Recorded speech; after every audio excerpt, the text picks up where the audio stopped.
Ever since I got my dog, fur has been all over the house, so I really needed a solution, and this vacuum has got everything I need and more. So let me show you how to use it. So right here you have a tank that easily comes out, and it even has a filter as well, so you can collect all your pets' fur in one place. Now, it has two different attachments. The first one is this. It connects and clips here at the side, just like so. And this one is for the brushes. So for example, I love this detangling brush. It easily slides in right here and it removes all the hair from my dog. But they also send you others as well. You can also try this big brush right here.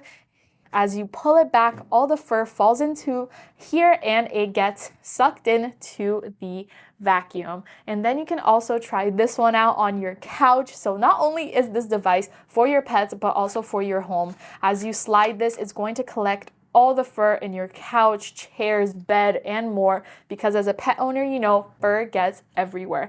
And you also have clippers. That's right. You can also clip your dog's fur as it collects in the vacuum for an easy and mess-free cleanup. But this is not the only thing this device does. Let's say you don't want a vacuum. You actually just bathed your dog and it's time to dry them. No problem. You get this other attachment that it comes with, the bigger one, the gray side, and you clip it on here to the side, and now you can blow dry your dog. They also send you different attachments to this. You get that one and this one as well, or you can just use it without an attachment. And there's 3 heat settings and 3 speed settings, and I've never dried my dog faster after a bath than with this. I just blow dry away, and it cut back the amount of time I have to spend blow drying him. It is incredible. It has everything in mind, super user friendly, and definitely a must have for any dog owner out there. Go check this out on Amazon. It is a must have.